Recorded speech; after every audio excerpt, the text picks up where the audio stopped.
Hey, all you listeners and wrestling fans out there. It's your elite athlete, Nova, and you are listening to the Ring Fanatics podcast.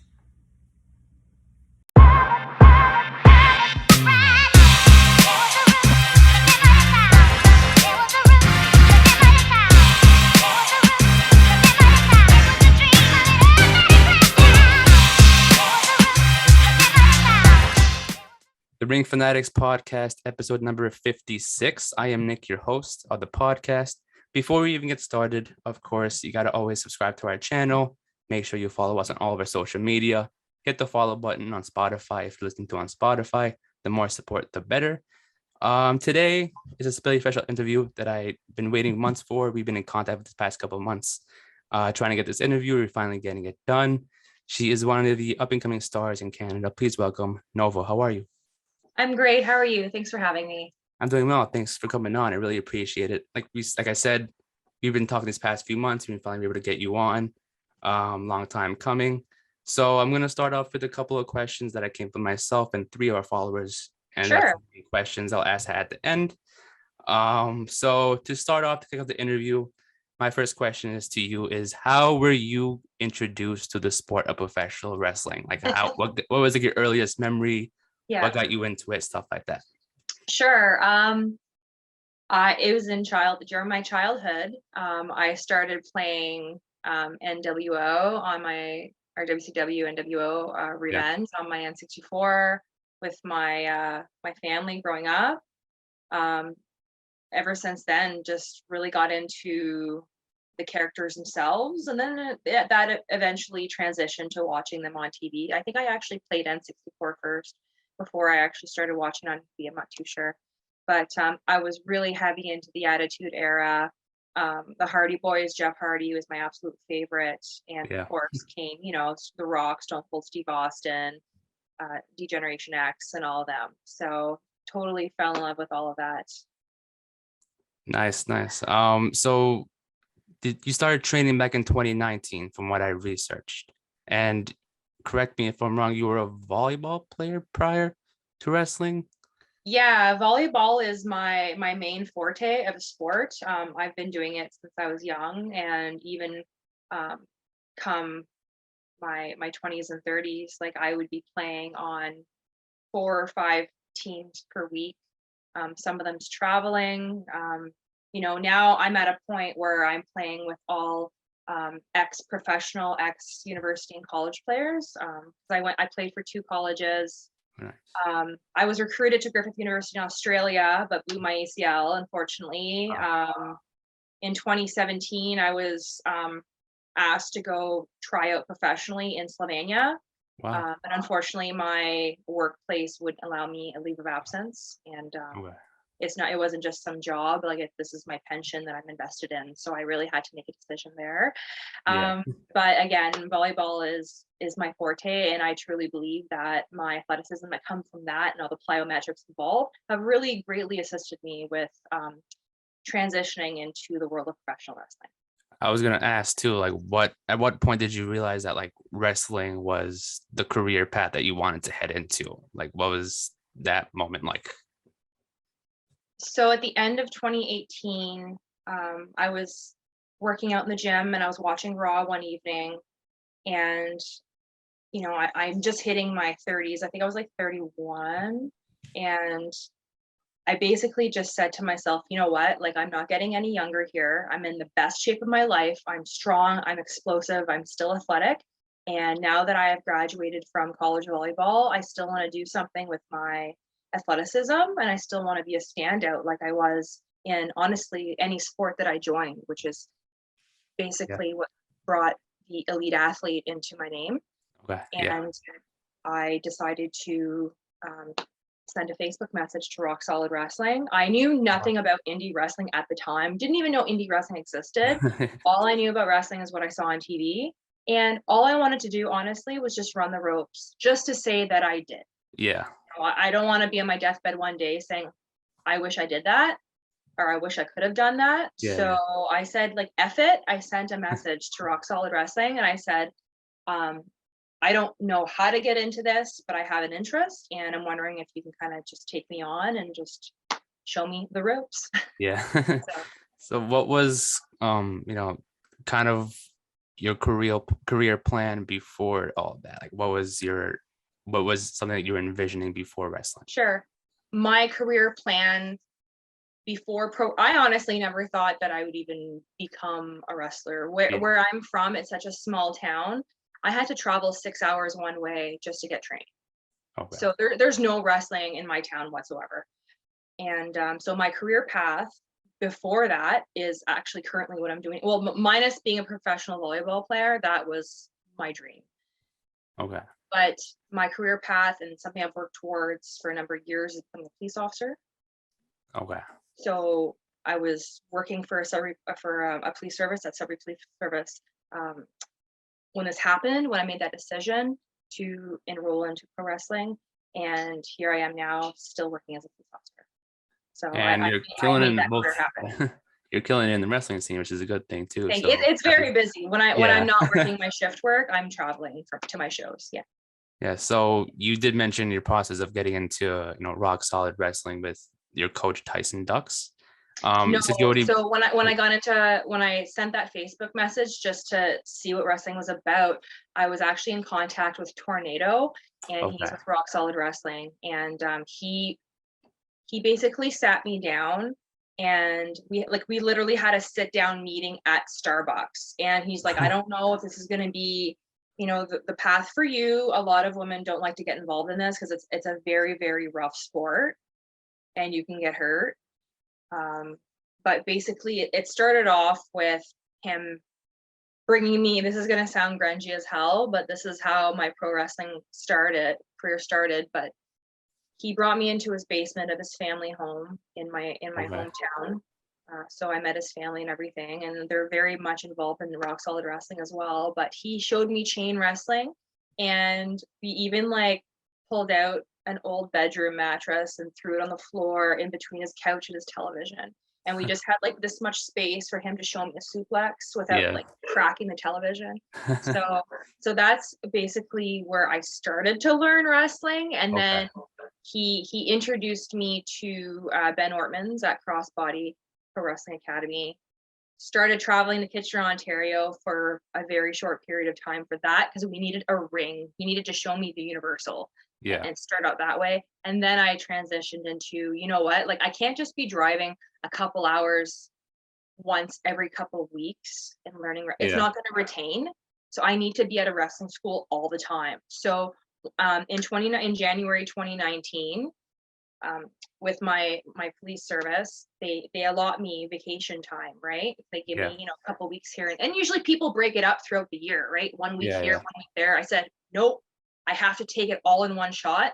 So I took it all in January 2019. I took the entire month, moved out to London, Ontario, which is about 6 hours away, rented myself a little bedroom in someone's house. And I went to, I put myself in wrestling school for that month. Wow. That's crazy. So when you first stepped into the actual training facility for the first time, were you in a group of people? Were there other people involved? Yes. How was that the whole experience with doing the whole training process for real? This was the first time where I wasn't one-on-one with a coach, and there were other students there, and it was really intimidating, especially because I don't know the amount of training that I've had, the little training I've had up until that point. I didn't know if it would suffice for what all these students are going there for every single evening after school and their jobs, right? Yeah. They're probably miles ahead of me. So I was really intimidated, but all I can do is what's in my power to do. And he started me out small, and we learned some pretty good fundamentals and just built from there. Awesome. So what was something that you piece of advice, either in the ring or in general, that you kind of took away from the training part of your career? I would say mobility is very important. Okay. And keeping your mind clear is very important, because you're for mobility purposes, you have to be very, very explosive and strong, and you're bending in all these different ways that if you're not flexible the least, you could get hurt. So here I am at 33 years old, still really trying to work on my flexibility, and I am a bit flexible, but it's not enough. I need to work on that more. And then just mind wise, your head gets bumped around a lot. Your neck's gonna get snapped back if you don't bump properly, and your head takes a lot of blows sometimes. So it's really important to, I mean, there's only so much you can do in your power to keep your mind clear, but I would just say keep a very very healthy work-life balance. Yeah. Surround yourself with your loved ones, do a lot of neck stretches, and just get outside and continue your physical exercise. Yeah, good advice for future wrestlers up there. So you did mention earlier, your athletic background gave you your name, the elite athlete. So when it came time to choose your ring name with Nova, what was that process like in figuring out that name, and what made you come up with that? It was a really long process. So basically with Rock Solid Wrestling, when they introduced me into pro wrestling, I was a wrestling manager. Okay. And my little nickname besides my name, Andrea Benoit, is it was just Atomic. So Atomic Andrea. Okay. And I just wanted to kind of work off that. And when it came to choosing a wrestling name, I threw a lot out there at Tyson Dukes. It initially went through him because after my month of training with him in January 2019, he felt ready for me to enter into pro wrestling matches. And so I felt extremely kind of rushed at that time because I didn't even think I was going to be a wrestler, let alone start in a month from now. You know what I mean? So I was kind of rushed into trying to find a name, and I threw a bunch of ideas out to him via text message, and they were all shot down, and all names have been taken at least once. What were some names that were thrown out there? Oh, I don't recall. You don't recall? Okay. There's many, but it was up to a point where Tyson just said, listen, I want something. I don't want two names. I want something. I want a one namer, and I want it feminine, and I want it strong. Just a strong feminine one-liner. So I came out with Nova. It's kind of a play on words from atomic and, in the space, and supernova and exploding star, which is kind of what happened to me, was that I kind of just exploded out there in the scene in a very, very short amount of time. So Nova stuck. He liked it. How did you come up with Atomica? How did you come up with that name? This is back in 2019. I think it was suggested by a very good friend of mine when we were also canvassing names. Okay. And that just stuck as well. It's just different. That's cool. And I like the name Nova. It's different from a lot of people. So it's pretty interesting. So I know you have 2 titles behind you, as I noticed. I do? Yeah, you do. So as I did my research, you won your first title in February of 2020. And right before the pandemic. Yeah, right before the pandemic. And you also won the GNW Women's Championship. So now, entering your, when you first started your actual training, getting into the indie scene, everyone has had that moment, when they started training, winning their first championship, having their big moment. What was that like for you when you won your first championship? I cried. I never to the least bit thought that I would become a professional wrestler. I wanted to be a pro volleyball player my entire life. I was just a huge wrestling fan, but it wasn't really offered in my hometown. Yeah. So I put in the work, and I think that's what's the most rewarding part, is that I put in a lot of the work for this. Anytime I needed training, I'm driving 6 hours one way for 2 hours of training and driving home.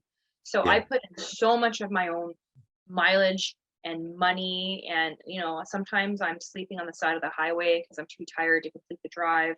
I've put in, I've sacrificed not so much relationships, but obviously some relationships I ended up being distanced from them because I'm not seeing them anymore on a regular basis. Like, my life completely changed when I chose to enter into pro wrestling and its training. So I think these titles are just, to me, it's just the most amazing award that I could have for this hard work. Hard work pays off. Exactly. So during each one of those title reigns, who would you say, either whether it was a title match or not, who would you say was like your guess your toughest opponent out there that you went up against? My toughest opponent would be for the True Patriot Championship title, and that was with Shane Saber.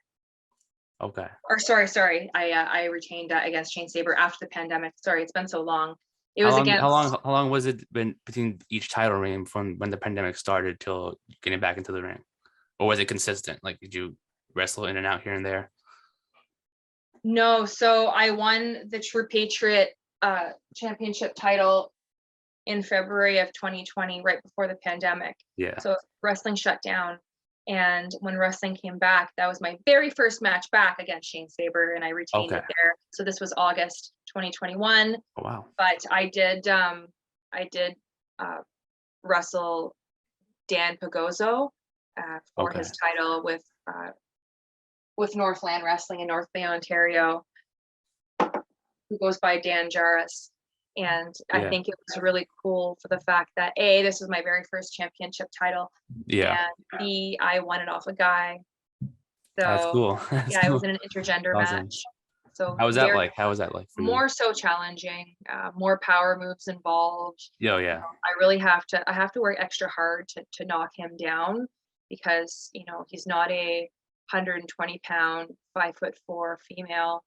He's a bigger dude, and I have to work extra hard now to try and prove that I deserve that title. Of course, yeah, definitely. So I interviewed somebody in the past from Canada. She was one of your opponents too. Alexia Nicole was one of your opponents. Yes. You went up against her a few times. So what are your thoughts on Alexia and her rise in wrestling? Alexia's a vet. Yeah. Yeah, she's in PWI, and yeah. She's one of the top females there, and she's been around a long time, and I extremely value her experience and her knowledge and anything that she could provide to me to make me a better wrestler. Cool. So would you ever like to step inside the ring with her again at some point, or in the near future? Absolutely, and I believe it might be happening soon. We'll see. Okay. She's recovering from a shoulder surgery, and she should be back. I think she just posted not too long ago that she's now back as of December. I think so. Yeah, I saw that too. Yeah. So she's back. At my introduction, my debut at Barrie Wrestling 2 months ago, I did speak to her face to face in the ring when I was on the mic that she abruptly interrupted. Ooh. And I did challenge her to a match whenever she's healed up. She can give me a call. Definitely. Yeah, we got to make that match happen soon. You heard it here first. So is there anybody else from Canada that's on the rise that you want wrestling fans to keep their eyes on, that you know of? From Canada, yes, but not currently in Canada, because she actually moved her life to the States to pursue pro wrestling, and she's doing everything in her power to be successful. So Bianca Corelli, Santina's daughter. Yes. I think there's some very good things going for her, because she's not only young, and she's a young, fresh mind that's working super hard in wrestling. She moved herself to the United States not too long ago. That's a complete change for her. She just graduated university, and she's working really hard to get some training in. I think she might be at Team 3D Academy. I'm not too sure. I know she competed in NWA, a recent pay-per-view of theirs. That's cool. So she, she's young, she's beautiful, and she's doing everything in her power to get that training in, and she's always in the gym working out. So I have to honestly, give her massive kudos to that. And I think she's, to me, when I'm thinking of like what Canadian female indie wrestlers a standout right now and on the rise, it's her. Cool. Yeah, I know. I've seen her a few times in the States. I didn't know she moved there, which is crazy. Yeah. So it's definitely going to see her more in the States now, or she's doing her time. She's definitely doing her time in the States right now, working shows, and she's doing everything she needs to do. So yeah, cool. She's on the right path. She is, definitely. So one thing I noticed that's behind you that I wanted to talk about was in 2019, you had your tryout with WWE. I did 2 weeks after my very first pro wrestling match. Really? Yeah. That's cool. How was that whole experience like for you? How was that like? It was amazing. So many emotions. occurred there, and it was very challenging, very, very physically and mentally challenging. When you're there for tryouts, there's no joking around. It's a tryout. It's yes sir, no sir. It's very militant. You do as you're told, and you don't question it. Yeah. Yeah. Where was You that have to located? be Was ready. that in the States? It was in Orlando at the WWE Okay. Performance Center.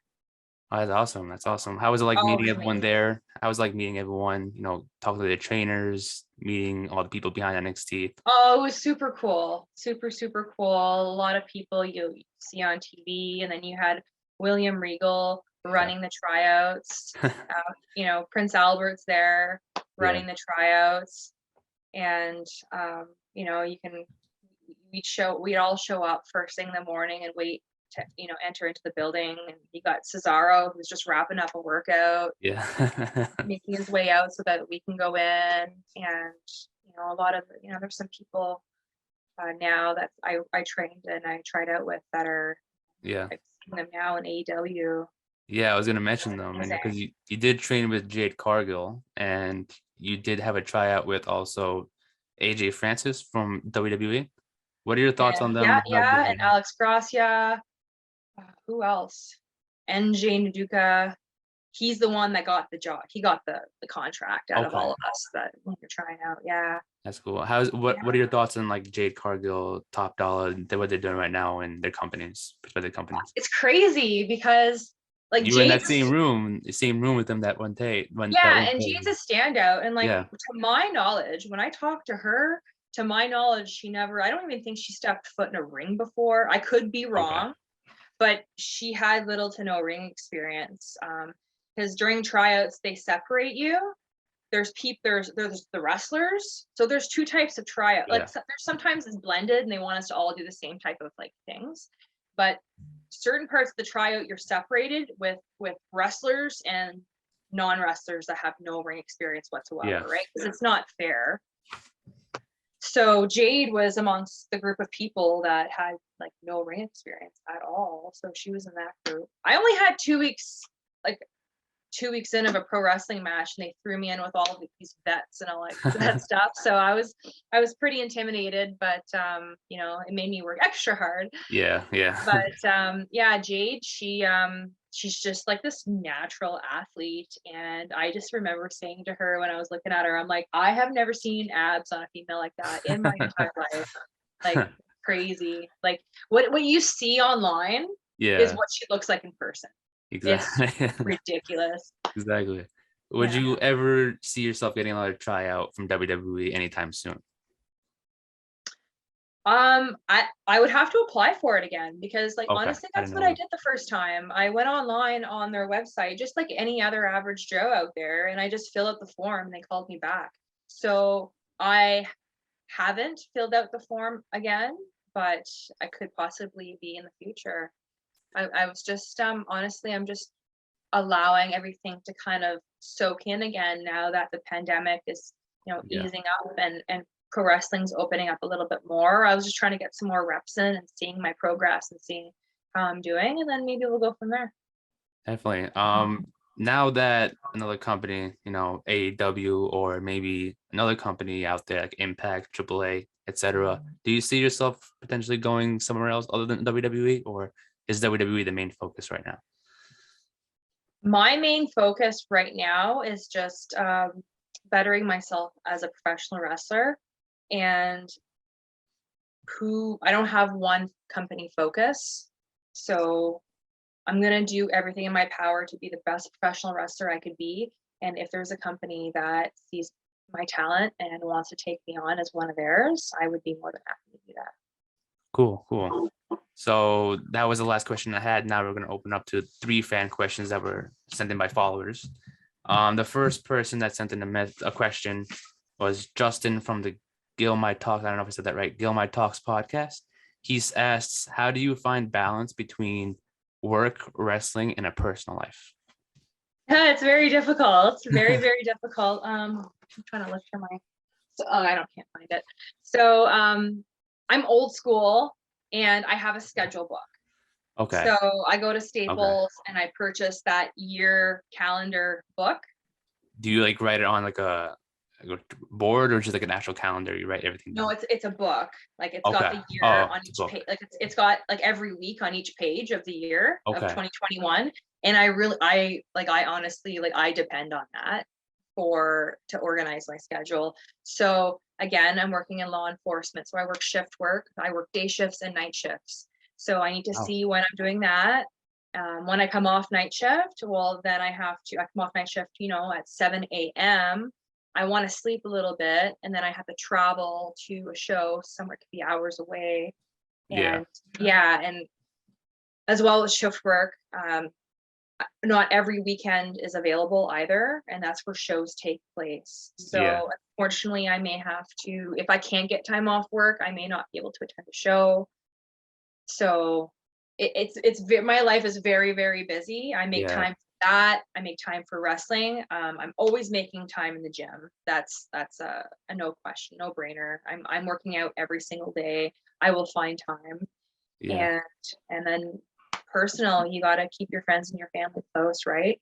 Yeah. I mean, At the I end feel of the like, day, when you lose everything else, they're the ones that have always been there for you. yeah, exactly. I feel like wrestling is just a lot in general. It's pretty insane. You have to, like, deal with 3 different things at once. It's a lot. It really Yeah, is a lot, but you have to love it to want to continue to do it. that is true. That is true. Yeah. The second question actually comes from a friend of mine and someone who actually referred you to me. I think Okay. you know him well. His name is Tyler from the Counted Out podcast. I don't know if Oh, you know. wonderful. Yeah, he asks, and you can talk about this more too. How was your personal training session with Lance Storm? You can talk more into that. It was good. It was virtual. Okay. So it wasn't physical or anything, but I signed up to do a virtual training session with Lance Storm. Sorry, I didn't mean And to interrupt. Was that the one with Jericho, the one that Jericho tweeted out, or was that something? no, this is if you check out Lance Storm's Twitter, from time to time he does advertise. He takes people in for seminars, Okay. and you can register for that.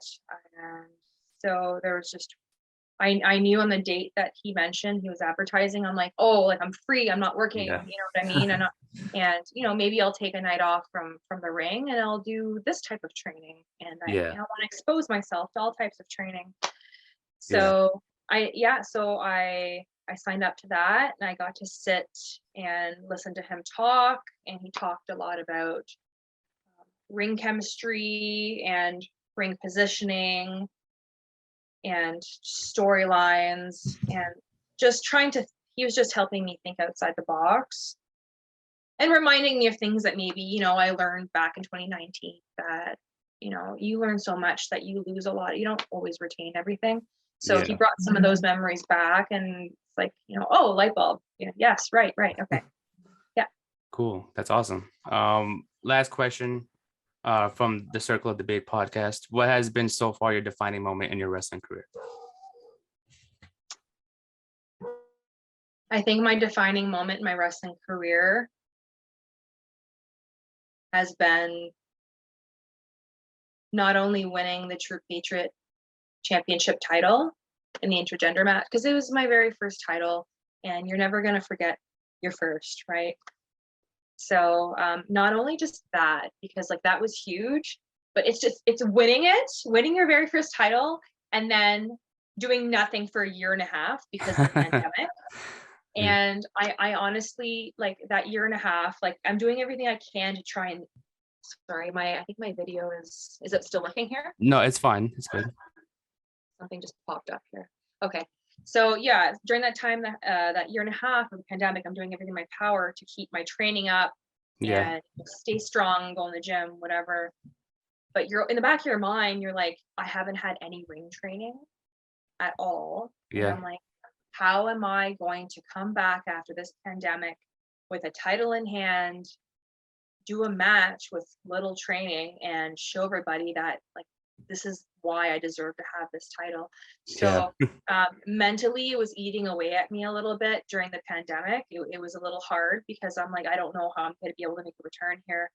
But thankfully, towards the end of that year and a half, when things started opening back up, Yeah. there's a wrestling facility that opened up about 40 minutes away from me, and Oh. they call it the barn because it's Barn? actually just in the barn. It's in a barn. Okay. Oh, It's wow. in a big industrial garage barn area. Yeah.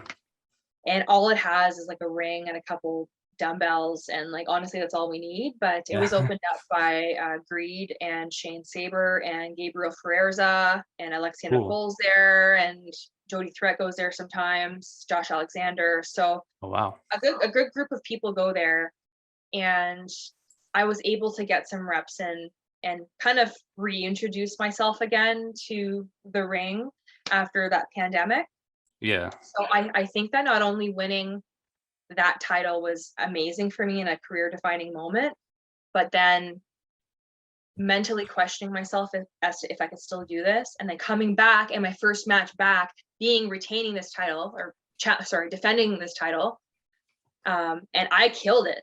It was against Shane Saber at Northland Wrestling. It was my first match back, and it was probably one of my best matches ever. So the fact that I went from like nothing for a year and a half to one of my best matches, I knew that I meant to be here, and that was defining for me again.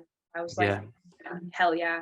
Must have been hard, like not training in general for a while, I assume, right? It's like like you can only do so much, especially when like legally everything had to be closed. I wasn't able to go to a gym, so here I am going outside and doing interval sprints. I found myself like a football field, and I'm doing some boot camps there. You know, I'm doing everything that I possibly can. You know, I'm made it going work though. That's the good thing. Work. I made it work. Yeah, exactly. You just have to keep going. You have to keep trying. Don't ever quit. Don't ever quit. Exactly. Great advice. Well, that was actually all the questions that I had. Thank you, Nova, for coming on the podcast. I appreciate you coming on, taking time out of your day. Thank you everyone for tuning into this episode, and thank you, Nova, again for coming on. This has been episode 56 of the Ring Fanatics podcast, and we'll see you everyone next time. And by the way, before I even end it, where can everyone find you in your next match? Forgot to ask that. My next match is going to be at the November now. We're November now. Yes. At the end of this month. If you check out 360 Pro Wrestling, I will be there at the end of this month, at the end of November. I believe it's the 27th in Guelph, Ontario, against Shiloh. Nice. Yes. So everyone go tune into that match. If you're from Canada, go check it out. And again, this is Nick from the Ring Fanatics podcast, and we'll see you guys next time. Thanks for having me. You're welcome.